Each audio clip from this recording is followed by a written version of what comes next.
हम आज सूरह कारिया की पहली 3 आयत का तर्जुमा करेंगे और उस पर थोड़ा गौर भी करेंगे। तो सूरह कारिया की पहली 3 आयत में अल कारिया का तर्जुमा आप जहाँ भी देखेंगे आपको मिलेगा खड़खड़ाने वाली।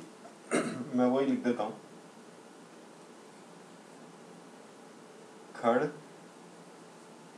खड़ाने वाली। ये वाला क्यों नहीं है, वाली क्यों है? क्योंकि ये मुअन्नस है, ये ते एंड पे आ रहा है। तो खड़खड़ाने वाली कोई इवेंट है, कोई इंसिडेंट है, कोई वाकया है, तो वो वाकया कैसा होगा? वो खड़खड़ा देगा। क्योंकि खड़खड़ाना ये होता है कि जैसे नॉक करना। इसमें बाद में गौर करेंगे कि ये क्या है। माँ, माँ का मतलब क्या?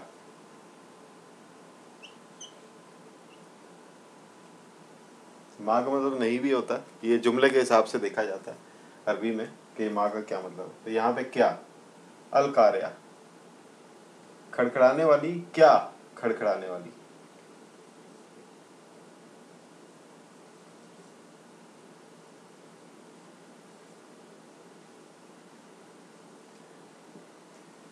ये कुरान का एक स्टाइल है कि पहले एक केस बिल्डअप करते हैं, एक सवाल पैदा करते हैं, एक सोच के अंदर एक नया जाविया क्रिएट करते हैं, फिर उस सोच के नए जाविये की तशरीह बयान की जाती है। तो अब ये जो 2 आयात है, ये जो सवाल है, पहले उसका नाम, एक इस्तिलाह दी गई, उस इस्तिलाह के ऊपर सवाल खड़ा किया गया और अब उसकी तशरीह शुरू हो जाएगी, अगली आयतों में आपको आनी शुरू हो जाएगी। वमा, वा का मतलब और, माँ का मतलब यहाँ पर जो माँ है वो क्या नहीं है, वो नहीं है।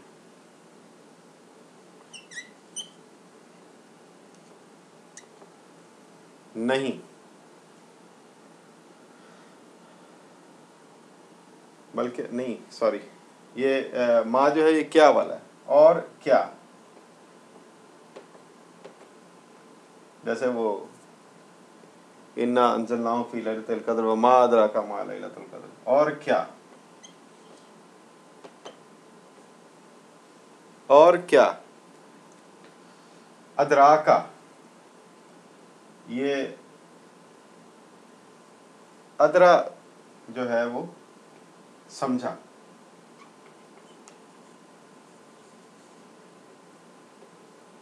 का, तू, ये अल्लाह ताला रसूलुल्लाह सल्लल्लाहु अलैहि वसल्लम से मुखातिब है कि और क्या समझा तू। माँ, अब यहाँ पे माँ जो है वो क्या, अल कारिया, क्या है वो खड़ाने वाली। और क्या समझा तू कि क्या है वो खड़खड़ाने वाली। अब यहाँ पर 2 चीज़ें, इन 3 आयात में 2 अल्फाज ऐसे हैं जिनके ऊपर बहुत गौर करने की ज़रूरत है। ये कारिया के बारे में जब आप डिक्शनरी में देखेंगे तो वहाँ पर आपको 2-3 ऐसी चीज़ें मिलेंगी, जैसे कि एक लफ्ज़ है करइयात।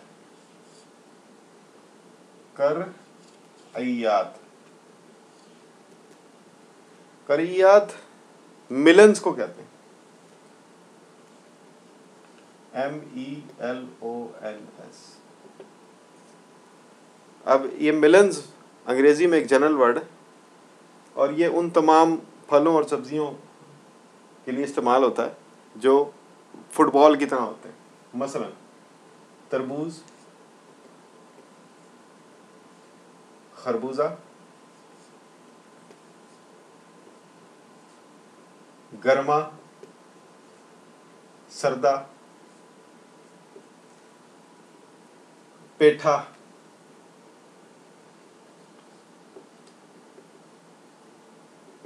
या पेठा कद्दू भी कहते हैं इसे। तो इन सब के लिए एक जनरल वर्ड है करइयात।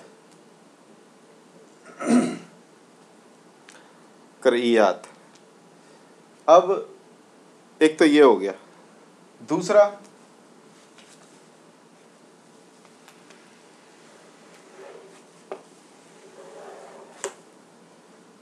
एक लफ्ज है करा। काफ जबर का, रे जबर रा, ऐन, करा। करा का मतलब गंजपन। गंजपन के बंदे के का सर गंजा हो जाए कुदरती तौर पर, कोई ऐसी उसकी स्किन में सलाहियत ख़त्म हो जाए कि वो मज़ीद बाल पैदा करे, तो वो गंजपन होता है करा। बंजर ज़मीन को भी करा कहते हैं। बंजर ज़मीन, बंजर ज़मीन भी करा है। करा का मतलब एक और भी है, वो है डांटना। डांट, बुलंद आवाज में डांटना। बुलंद आवाज में डांटना। बुलंद आवाज में डांटने को भी करा कहते हैं। और करा का मतलब खड़खड़ाहट, जो कि यहां पे इस्तेमाल हुआ। खड़खड़ाहट। अब वो खड़खड़ाहट कैसे? ऐसे खड़खड़ाहट, और हल्की खड़खड़ाहट नहीं, शदीद किस्म की, शदीद खड़खड़ाहट। अब इसी करा से कार्य,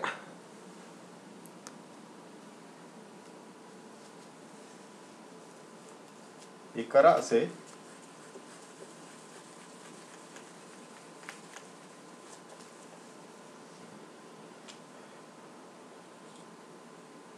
करा से बना कार्य।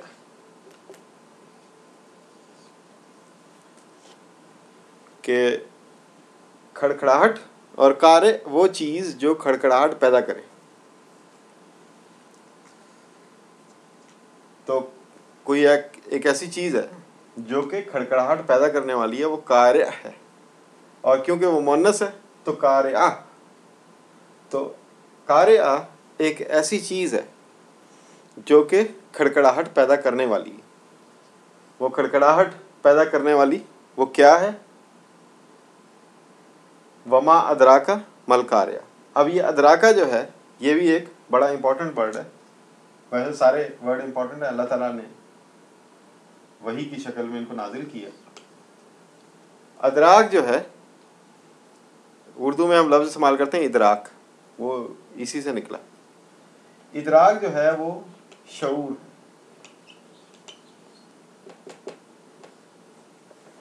शऊर के मरहले, मसलन हम ज़मीन पे हैं तो हमें इस वक्त मौत की ज़िंदगी, मौत के बाद की जो ज़िंदगी है उसका शऊर नहीं है।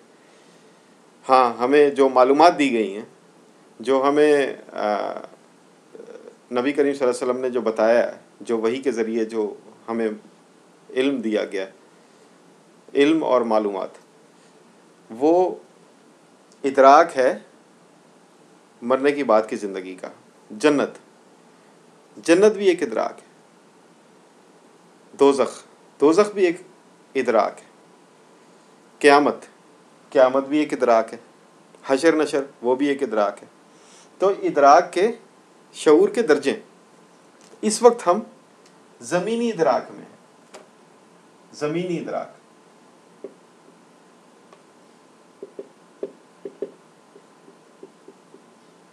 कि हमें पता है कि ये ज़मीन पे ज़िंदगी कैसी है और इसको कैसे गुजारना है, ये हमें इदराक है। जब नहीं था तो हमें दिया गया बचपन से, तो हमारा इदराक शऊर ज़मीनी। इसके बाद आराफ, आराफ मरने के बाद जाते हैं जहाँ पर सूर फूके जाने से पहले। तो आराफ का इदराक हमें दिया जाएगा, फिर हमें हशर नशर का इदराक दिया जाएगा, सूर का, फिर हशर नशर का। ये पूरी एक तरतीब है कुरान में और हदीस में, इसका पूरा जिक्र है। आराफ और हशर नशर के दरमियान में सूर होगा, पहला सूर, और फिर मौत होगी, फिर दूसरा सूर होगा, फिर हशर नशर होगा। हशर नशर के बाद क़यामत, क़यामत यानी कि कायम हो जाना। फिर क़यामत के बाद मीज़ान, तोला जाना, इसका आगे जिक्र है इसी आयत में। और फिर सिरात, पुल सिरात जो भी, फिर जन्नत दोज़ख।